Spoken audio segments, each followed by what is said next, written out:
Welcome everybody to the big show. Today we're going to talk about how to build a team of top dogs. Best in show.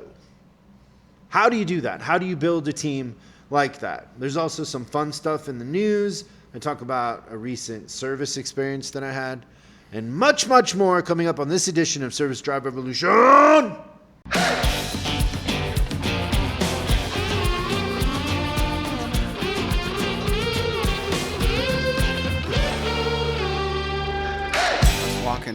Walking to work the other day, and I stopped at the store because I'm like, you know what I need? I need some new camo pants, but I couldn't find any. Camouflage joke. Nothing funnier than a camouflage joke. Let's start it off with a little camo. Speaking of camo, blue camo. We have somebody coming up on the podcast that does electronic license plates. Oh, yeah. I'm kind of excited about this. Did you see it online? Yeah. Okay, so one of the things I wanted to do before we had them on was I wanted to try it. Because I don't know. It was smart. We don't do sponsors. You know, right. If something's good, it's good. But so I tell them, like, hey, I want to let me buy one. Like, I don't want you to give it to me. Let me buy one. Don't want to be in the O column. I understand that. The whole thing. So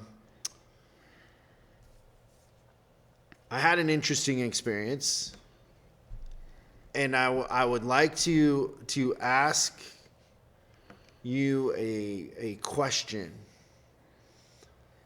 How many service managers out there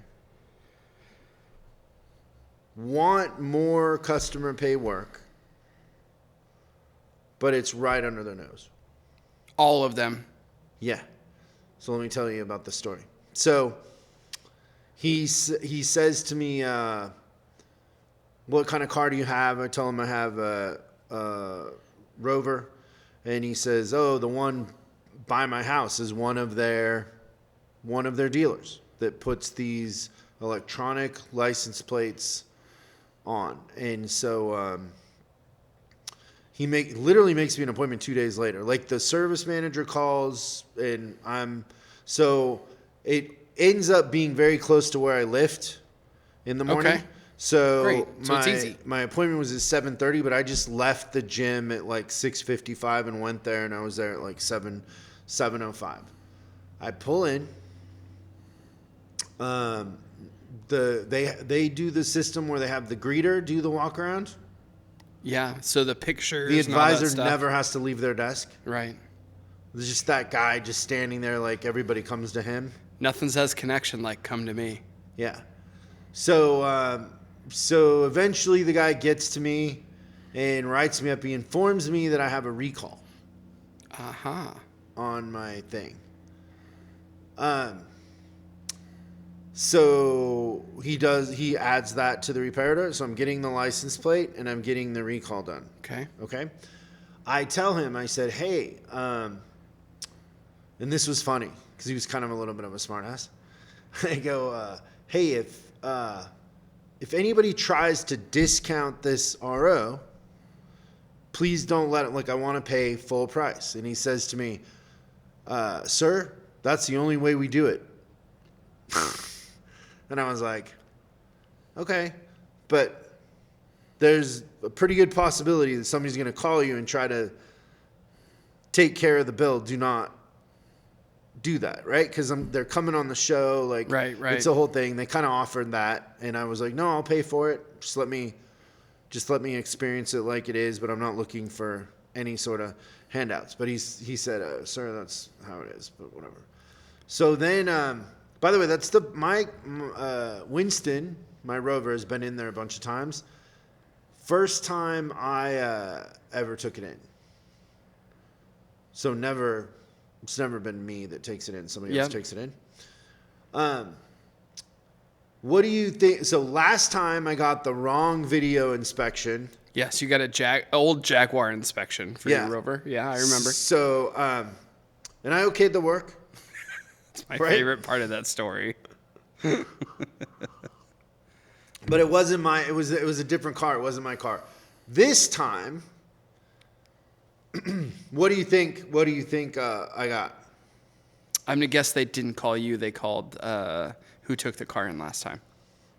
No, you'd be wrong. Oh, okay. That's great news. So I knew going in. You know how I was parking on the sidewalk here for a while? Yeah, I'm aware. Ends up that scratches your tires.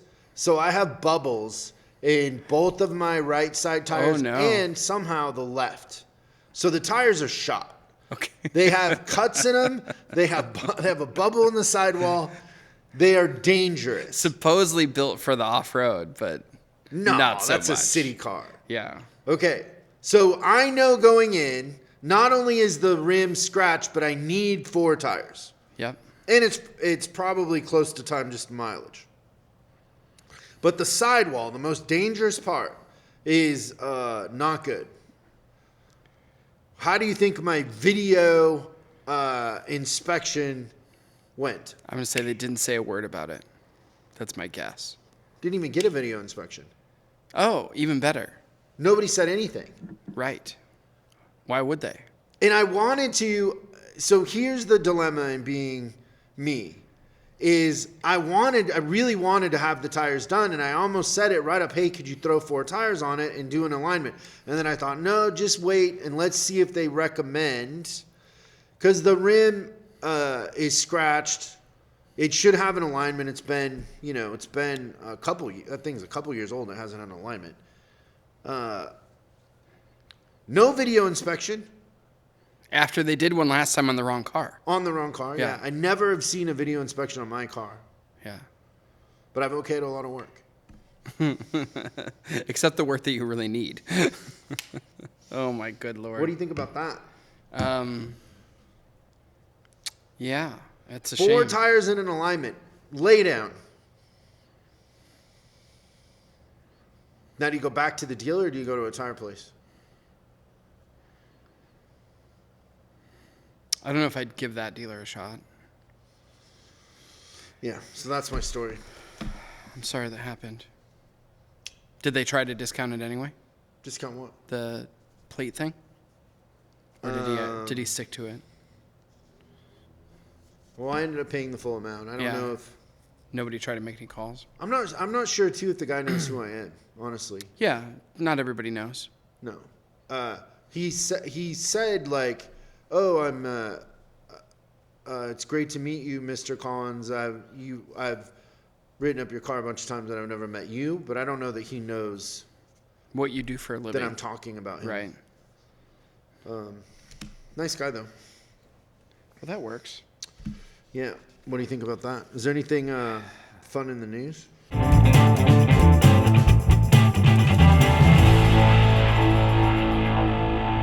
Okay, so this is important. Just be any of you fans of Nissan. Nissan launches a new business plan, and it says expect a broad-based product offensive, which is funny because I believe that some of their products already are offensive. Like what? Never been a big fan of like the Rogue, the Kick, the What about the Sentra, Leaf? the Leaf. Not a big fan of the Leaf either. They're discontinuing the Maxima, which was my favorite car. So I don't know. But new 3-year business plan. It's called the ARC, aiming to reduce operating costs and improve competitiveness worldwide. New plan was to bridge Nissan's next business transformation plan, going from 2020 to 23, and now they're trying to get to 2030, where they're going to hopefully get to a high level of profitability as their goal. So I don't know. I just feel like their last few plans, not so good. Although when I looked at numbers for 2023, they were up. Like the Murano was, or I can't. Maybe it was the Rogue or the Murano. Like it made like the list of top 10 sold vehicles in the United States. But yeah, they got a lot of stuff they got to do. So they're gonna try to increase sales in North America by 330,000 units. So, and then putting $200 million towards an integrated customer experience. So it's so they're trying to get back in the game there a little bit. Good luck, Nissan. I like started my Nissan. career with Nissan. My first new car was a Nissan Pathfinder. Oh, I love those too. That body style that you had, those were It was funny, even when I was selling, $399 a month. yeah, but even when I was selling Infinities, like those early 90s Pathfinders, like every time we took one in on trade, they would never make it past the trade line. Oh, So, great. yeah. And then the other thing that's really interesting is, so you know the EPA's got like this proposed thing where we're going to reduce emissions in the automotive industry all the way up to 2030. And after they came out with all these guidelines, SEMA got to work. You know SEMA, the sports car people. They're also a lobbying. So they lobbied, and they literally got the EPA to completely reduce their stringent requirements for 26, 27, 28, and 32, 2032. So they just paid a little money and somebody got greased, but who knew that SEMA was a juggernaut? So good job, SEMA. more than NADA is doing. More than NAD. So yeah, that's what I'm saying is I like the activity, but their reasoning was that essentially that shops can't keep up with the changes as fast. So there's going to be an issue with repairing cars that had different requirements. So I like that. But the manufacturers now have extra time to meet their future emission requirements. And that is everything in the news. Let's talk about best in show hiring practices. I know we could talk about this for an hour and a half. One of the most important things I think that you could discuss.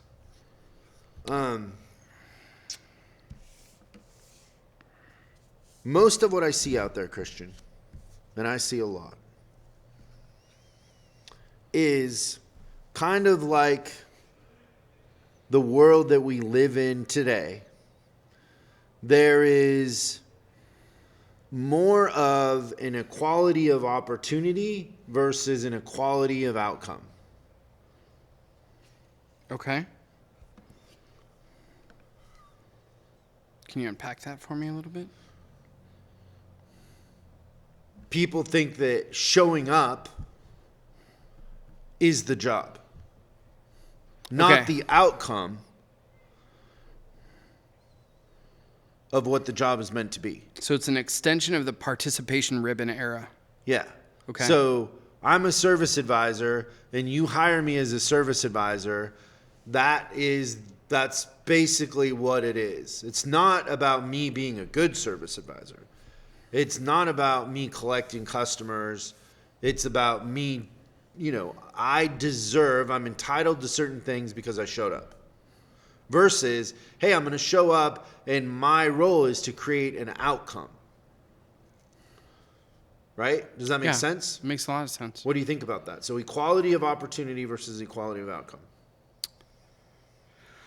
I feel like it's a recipe for disaster. I think sites are too low. I think that's how most people hire. Yeah. And so we get asked questions all the time. How do I fix my culture? How do I make people happy? I'm always like, please give me an example when you made somebody happy. Like you hold a gun to their head and be happy. Most of, and I've kind of learned this,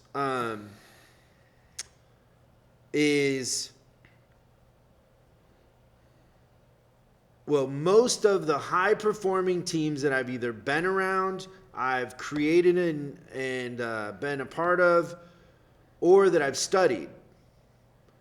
And I think that new Dynasty show, the miniseries, docuseries about the Patriots, is kind of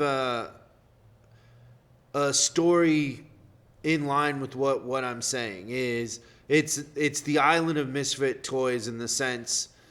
And I'll kind of give you two pivotal moments in my journeys that made me stop for a second when you're talking about hiring and reanalyze the idea of just you making a decision on the interview in front of you versus a lot of other things. So the first one was we were doing some leadership training with a very popular leadership trainer in automotive, and he came out with, we were buying all his stuff. I would have him come out and talk to our team, all of that. He partnered with somebody who did these personality profiles. Okay. So it was like a pre-hire personality test that was supposed to help you determine whether people were right for the job or not. Okay.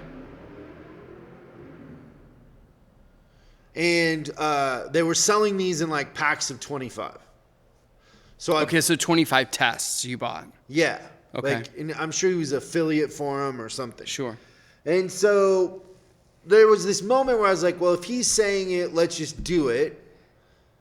And then I started to think like, okay, but he's an affiliate. He might just be doing it for the money.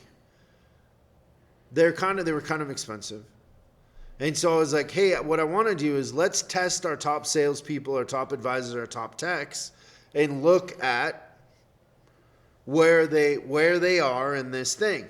Now, according to the profile, we would not have hired most of them if we used that personality test to determine. And not most of your people, most of your good people, right? Like the best, We're the top talking about, tier. we were number one in the country, if not the world, in new car sales. We were doing crazy numbers. Yeah. So I don't know, there wasn't a week that went by where we weren't touring people through that because people came from all over the world to see what we were doing, right? And so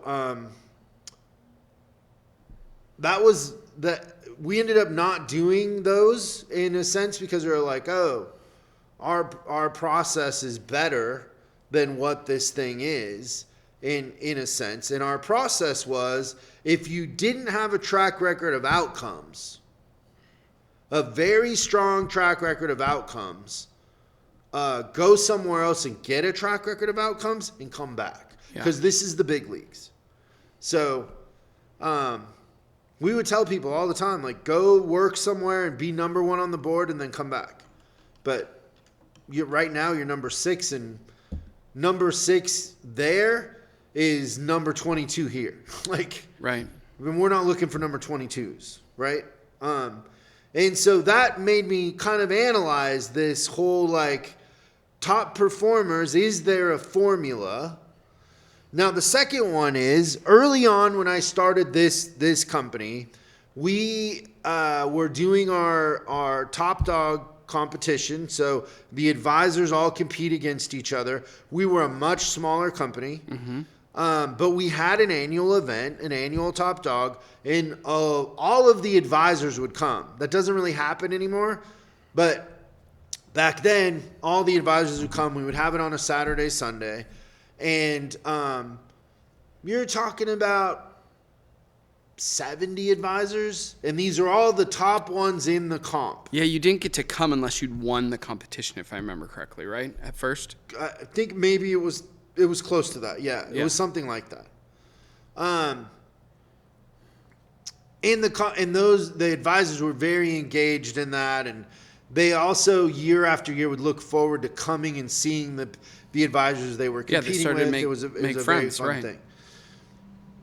We did this thing where we would have the advisors kind of do this round table for us, where all the managers and myself would talk about what we're going to have the top performing advisors in a room. What questions should we ask them so we can learn and improve? And, so we would have a series of questions that were prepared and ready to ask all of these advisors,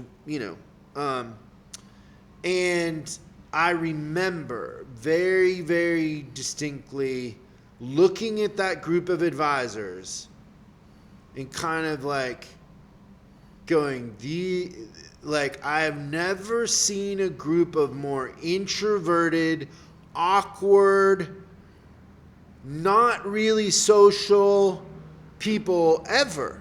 Like, they're not outgoing. Like, you think a top advisor's an extrovert.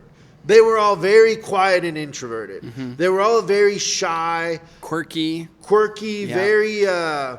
very self-aware, and like, and you're talking about advisors that put up huge numbers. Like, some of those advisors had literally perfect CSI month in and month out. Yeah, like for a year. Numbers you wouldn't even believe, right? Like, we're talking about advisors that were writing 400 and something thousand in parts and labor in a month. Just nutty nutty numbers.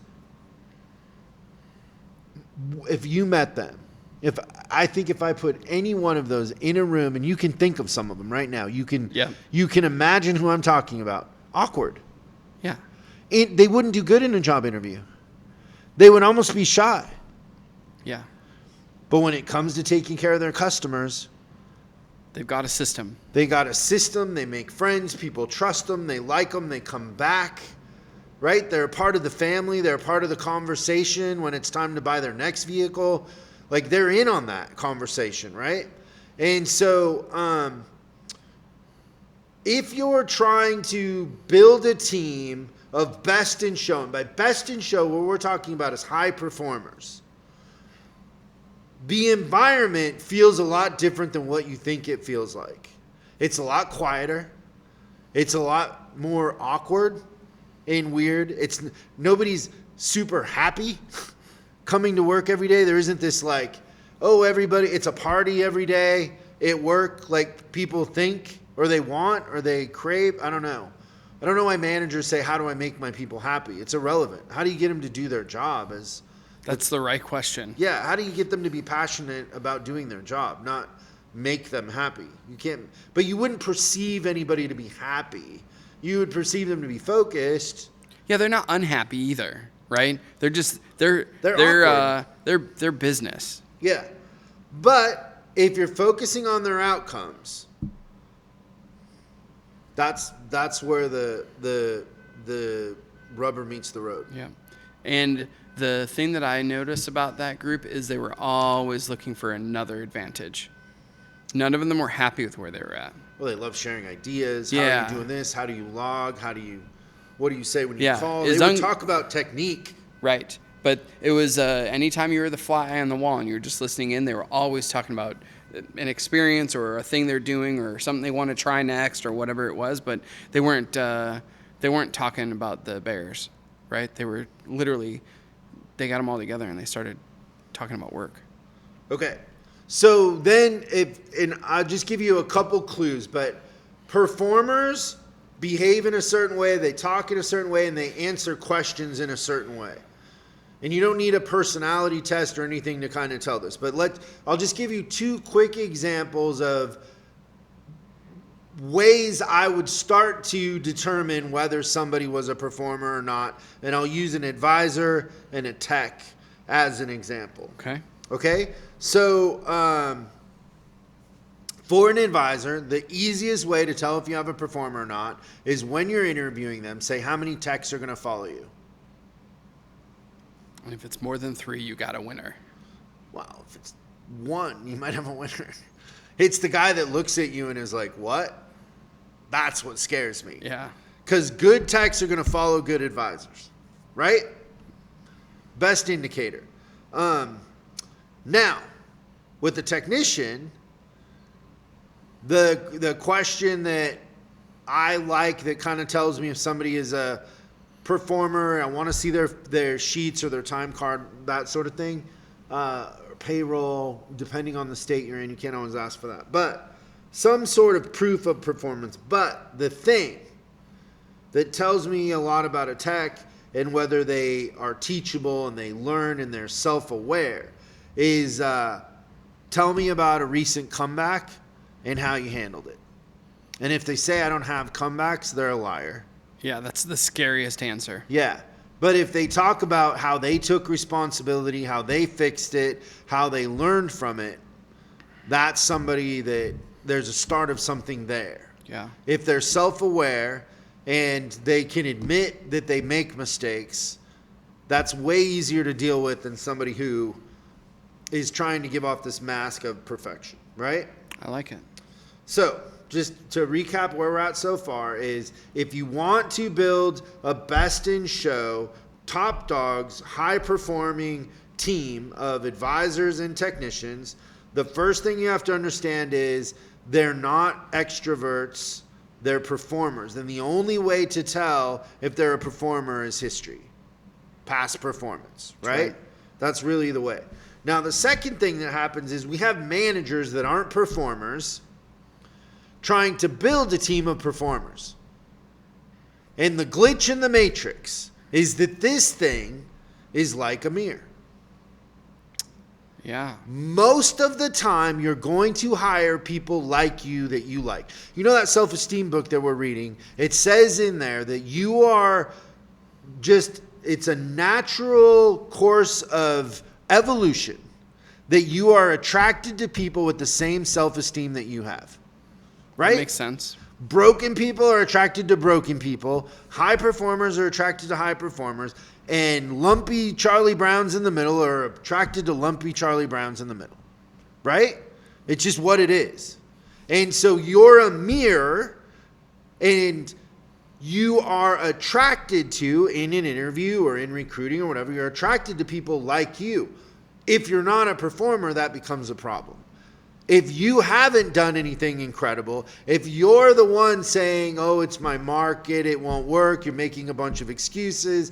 What were we saying on the other show? Like the guy that says, well, I'm not good at this, or I'm not good at that, right? I'm not good at teaching. I'm not good at games. I'm not good at hiring.